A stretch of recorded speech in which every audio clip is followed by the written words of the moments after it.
शाकाहारी हों या मांसाहारी, आप इस कथा को जीवन भर भूल नहीं पाएंगे। लोग प्रश्न करते हैं कि जीवों को मार कर खाने में क्या हर्ज है। मांसाहार से तो वे एक प्रकार से जीवों को जीव बंधन से मुक्त ही करा रहे हैं। फिर क्यों मांसाहार मना किया जाता है? मांसाहारी होने को क्यों नहीं सही माना जाता? कुतर्की तरह तरह की बातें शुरू करेंगे। कुछ कहेंगे नीच योनि से जीव को मुक्ति दिलाने का पुण्य कर रहे हैं।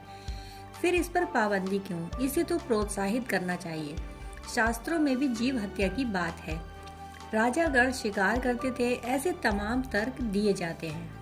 एक छोटी सी कथा है, इससे इन प्रश्नों का उत्तर मिल जाए तो ठीक।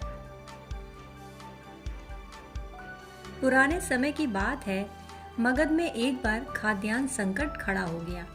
मौसम ने साथ न दिया तो अन्न का उत्पादन भी कुछ कम रहा। राजा को चिंता हुई कि यदि इस समस्या का शीघ्र निदान न किया गया तो संरक्षित अन्न कोश खत्म हो जाएगा और संकट भीषण हो जाएगा। सम्राट श्रेणिक ने अपनी राजसभा में पूछा, देश की खाद्य समस्या को सुलझाने के लिए सबसे सस्ती वस्तु क्या है? मंत्रीगण सोच में पड़ गए। चावल, गेहूं आदि पदार्थ को उगाने के लिए बहुत श्रम करना होता है। वह तभी प्राप्त होते हैं जब प्रकृति का प्रकोप न हो। ऐसे में अन्न तो सस्ता हो ही नहीं सकता। तभी शिकार का शौक रखने वाले एक मंत्री ने सोचा, यही सही अवसर है, क्यों न अंधाधुंध शिकार के लिए राजा की आज्ञा ले ली जाए। उसने कहा, सबसे सस्ता खाद्य पदार्थ तो मांस है। इसके लिए धन का खर्च भी नहीं और पौष्टिक खाना भी मिल जाता है। सभी सामंतों ने इस बात का समर्थन कर दिया, लेकिन मगध के प्रधानमंत्री अभय चुप रहे। सम्राट ने पूछा, प्रधानमंत्री आप चुप क्यों हैं? आपने इसका अनुमोदन नहीं किया, आपका क्या मत है? प्रधानमंत्री ने कहा, मैं यह नहीं मानता कि यह कथन कि मांस सबसे सस्ता पदार्थ है, फिर भी इस विषय पर अपने विचार आपके समक्ष कल रखूंगा। प्रधानमंत्री अभय उसी रात मांसाहार का प्रस्ताव रखने वाले सामंत के घर पहुंचे। सामंत ने इतनी देर रात प्रधानमंत्री को अपने घर में आया देखा तो घबरा गया, किसी अनिष्ट की आशंका से कांप गया। प्रधानमंत्री ने कहा, संध्या को महाराज बीमार हो गए, उनकी हालत बहुत खराब है।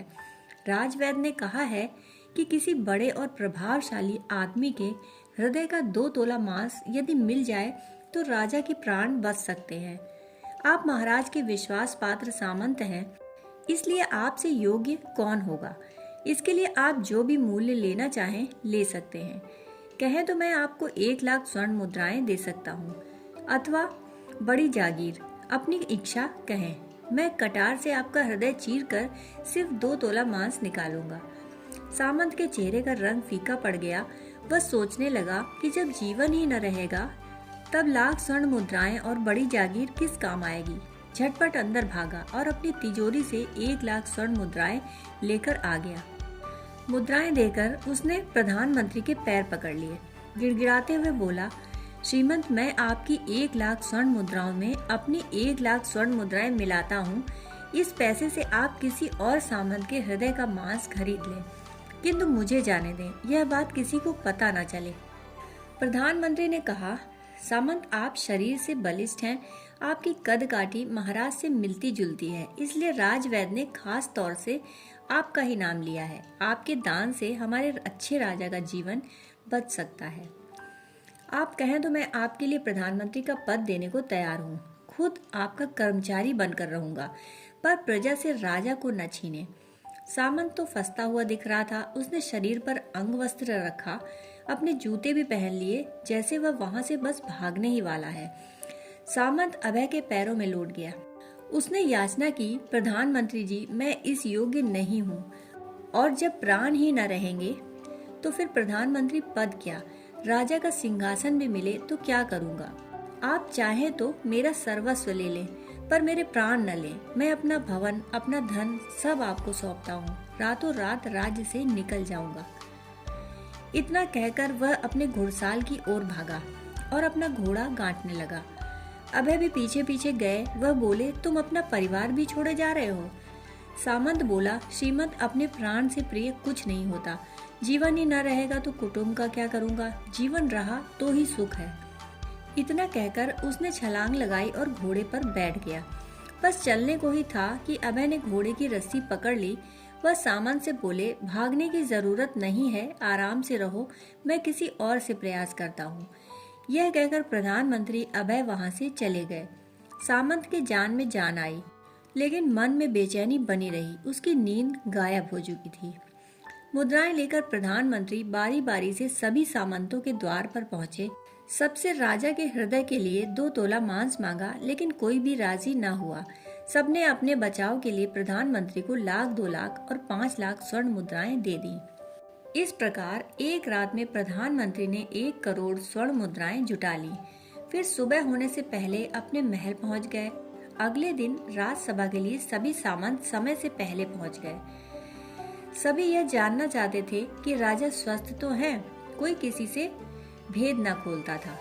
सबको राजवैद्य की तलाश थी, उनसे ही कुछ सूचना मिल सकती थी। प्रधानमंत्री ने सैनिकों को आज्ञा दे रखी थी, जब तक महाराज राजसभा में न आए, किसी सामंत को महल में न आने दिया जाए। राजा सभा के लिए अपनी चिर परिचित गति से आए, उसी शान से आकर सिंहासन पर बैठे।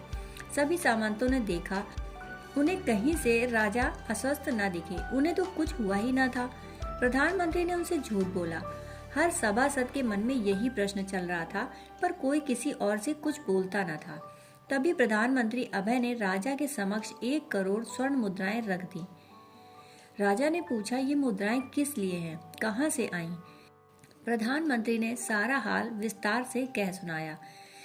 2 तोला मांस के लिए इतनी धनराशि इकट्ठी हो गई, पर मांस ना मिला। अपनी जान बचाने के लिए सामंतों ने ये मुद्राएं दी हैं। अब आप विचारें कि मांस कितना सस्ता है। राजा को बात समझ में आ गई। उन्होंने प्रजा को कृषि कार्य के लिए अतिरिक्त परिश्रम का आदेश दिया। राज्य के अन्य भंडार से अन्न निकालकर श्रमिकों को दिया गया। उन्हें पौष्टिक सब्जियों की तुरंत खेती का आदेश दिया गया। 1 करोड़ मुद्राएं कृषि कार्य में लगे श्रमिकों के कल्याण पर खर्च की गईं। मेहनत रंग लाई। ऐसी शाक सब्जियां तेजी से उगा ली गईं, जिनसे प्रजा की अन्न पर से निर्भरता भी कम हुई और वे पौष्टिक भी थी। कुछ समय बाद मौसम अनुकूल हुआ तो अन्न भी उपजा। इस प्रकार खाद्यान्न का संकट टल गया। मित्रों, जीवन का मूल्य अनंत है। हम यह न भूलें कि जिस तरह हमें अपनी जान प्यारी होती है, उसी तरह सभी जीवों को अपनी जान प्यारी होती है। हर जीव अंतिम समय तक प्राण बचाने के लिए संघर्ष करता है। जो असहाय हो जाता है, उसे प्राण गंवाने पड़ते हैं। जिन जीवों को हम मार रहे हैं, उन्हें तो प्राण रक्षा के लिए संघर्ष का अवसर तक नहीं दिया जाता। बर्बरता सिर्फ वही नहीं है जहां मानव का रक्त बहे। बर्बरता उन सभी कार्यों में है जहां जहां रक्त बहे। परंपरा है ना कि अंतिम सांसें गिन रहे जीव से आशीर्वाद लिया जाता है। कहते हैं उस समय वह देवत्व के निकट होता है। हम ऐसा ही करते हैं ना। जिस जीव को खाने के लिए मार रहे होते हैं, वह अंतिम समय में हमें शाप देता हुआ ही जाता है। सोचिए, अनजाने में कितना बड़ा पाप हो रहा है। दोस्तों, कहानी सुनने के लिए आपका बहुत बहुत आभार।